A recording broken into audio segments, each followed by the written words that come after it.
Welcome to Tell Me More Stories Told As podcast. Great to be here. Today we're diving headfirst into something pretty intense, actually. The July 1995 Chicago heat wave. Yeah, it's a tough one. And really eye-opening. Totally. Because this wasn't, just a few hot days. It was this 5-day period that tragically led to over 700 heat-related deaths just in Chicago. Just in Chicago, that number is staggering. It really is. And we want to explore what made this specific heat wave so incredibly deadly and maybe uncover some, surprising parts of the story. And what's really striking right from the start is who was most affected. The vast majority of people who died were the elderly poor in the city. Yeah. Many didn't have air conditioning or, maybe they couldn't afford to run it even if they did have a unit. Right. And there's this other layer, too, the fear of crime. Exactly. It stopped people from opening their windows or even doing what people did back in, say, the 1930s heat waves, like sleeping outside on fire escapes or in parks. Wow, I didn't realize that comparison. So they were trapped. Pretty much. Trapped inside sweltering apartments. It really paints this stark picture of vulnerability, right there in a major American city. It absolutely does. Okay, so let's paint the picture of the heat itself. We're talking July 12th, 1995. Right. That's when it really started to ramp up. And it just kept building for 5 days until the 16th. And the peak. July 13th hit 106 degrees Fahrenheit. That's, 41 Celsius? Yes, scorching. Apparently the second warmest July temperature they'd ever recorded at Midway Airport going back to, 1928. But it wasn't just the daytime highs, which is what we usually focus on, right? No, and this is critical. The nights offered almost zero relief. Temperatures stayed stuck in the upper 70s, even low 80s Fahrenheit. So around 26 Celsius overnight. Yeah. Imagine trying to sleep through that. Your body just gets no chance to recover from the daytime stress, night after night. Brutal. Just relentless. And you mentioned this was different from some past heat waves. It wasn't just dry heat. No, that's a key point. This one was fueled by humidity. Oppressive, thick, sticky humidity. It seems there had been rain earlier, plus moisture from plants, transpiration. All that moisture got trapped in the air. So it created this soupy atmosphere. Totally. Dew point temperatures went through the roof. They recorded a dew point of 90 Fahrenheit, that's 32 Celsius in Iowa, when the air temp was 104. Wow, that combination. It led to a heat index, what it feels like, of 153 degrees Fahrenheit, or 67 Celsius, over in Wisconsin. Just think about that. Possibly a record for the Western Hemisphere. That's almost unimaginable. 153 degrees. For days, the heat index in parts of the region was climbing above 130 Fahrenheit, so over 54 C. It wasn't just hot, it was dangerously, suffocatingly humid. The air felt heavy. Like you couldn't breathe properly. Exactly. And then, as if that wasn't enough chaos. There was more. Yeah, the extreme heat actually triggered a series of derechos. Derechos. Remind us what those are. They're basically these really powerful, widespread windstorms, like a line of severe thunderstorms that travels a long distance, causing widespread damage. And Chicago got hit by 4 of them, over 4 consecutive nights during the heat wave. 4 nights in a row. Yeah. On top of the heat. Yep. Some places up in Minnesota actually got hit by 3 derechos in just 3 nights. So it was just this period of incredibly extreme, multifaceted weather. It sounds like an absolute siege. Nature just throwing everything at the region. It really does feel that way when you look at the timeline. Now, let's talk about the impact on the ground in Chicago. You mentioned the elderly poor being hit hardest. When you look at the map of where the deaths occurred, it's incredibly stark. The areas with the highest number of heat-related deaths lined up almost perfectly with the city's pockets of deep poverty. So this wasn't random. Not at all. It wasn't just bad luck hitting everyone equally. The heat wave disproportionately devastated the most vulnerable populations. It really exposed those existing inequalities, like a magnifying glass on the city's social structure. That's a powerful way to put it. Yeah. And the scale of the tragedy, the number of deaths, wasn't even clear at first, was it? No, that's another unsettling part.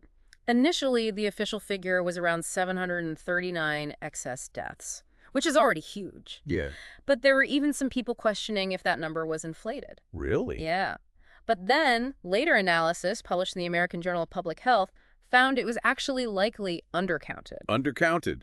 By how much? They estimated by about 250 deaths. Whoa. So potentially closer to 1,000 people. Potentially, yes. Part of the reason was that, in the chaos, many bodies were buried before full autopsies could confirm heat as the primary cause.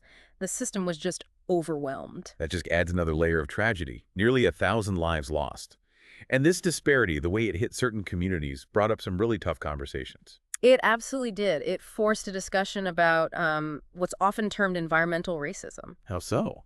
Well, the data showed that black residents in Chicago died at a rate significantly higher than white residents. And that wasn't just about poverty. No, the researchers controlled for poverty, and the disparity remained.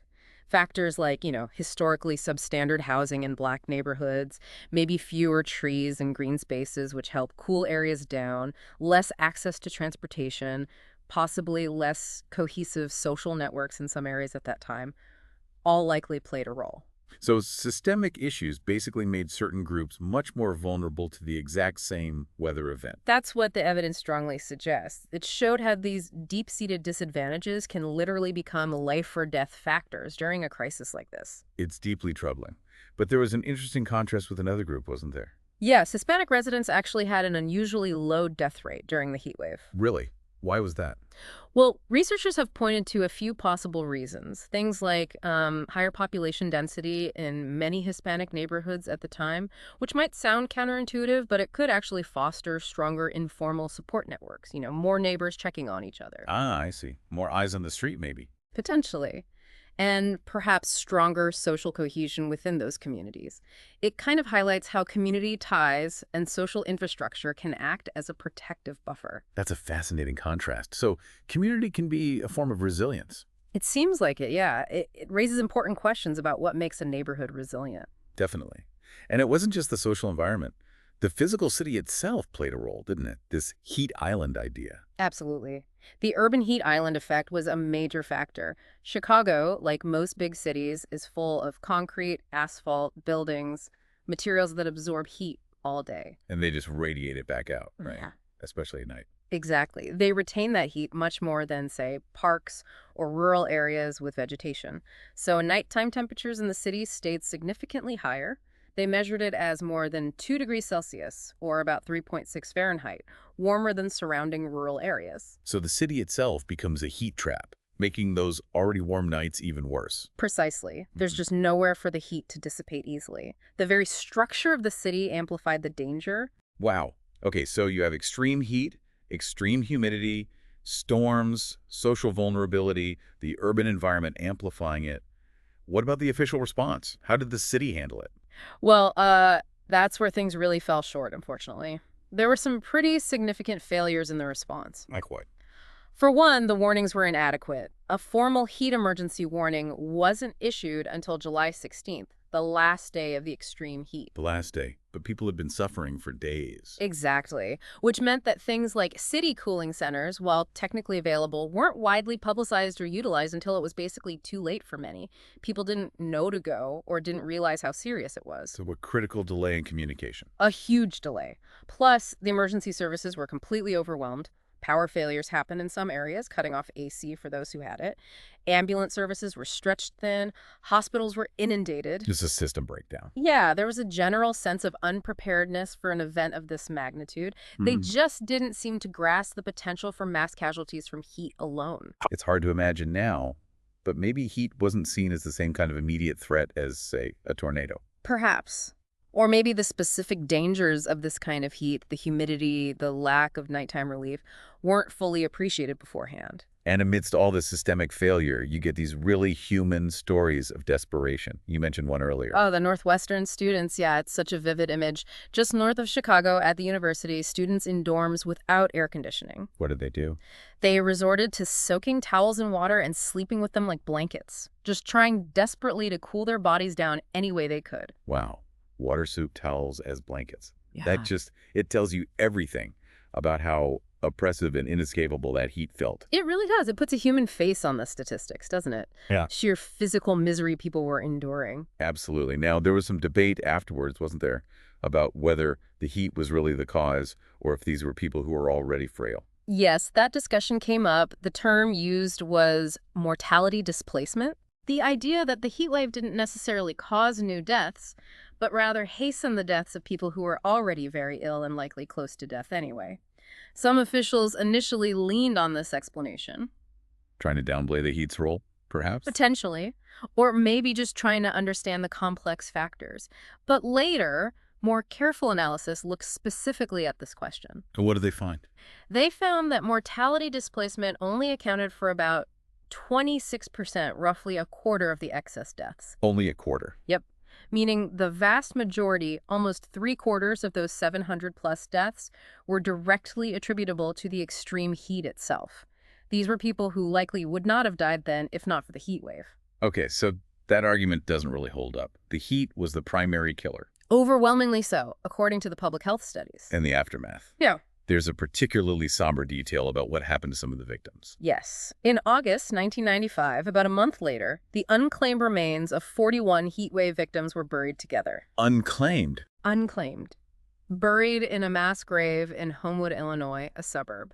It's just a heartbreaking symbol of the scale of the tragedy and maybe the isolation some of these individuals faced even before the heat wave hit. That is incredibly sad. 41 people buried together because no one came forward. It really underscores the human cost. It does. And, even today, decades later, there's apparently still some debate or denial in Chicago about just how significant this event was, questioning the numbers or the interpretation. Still, after all the analysis. Apparently so.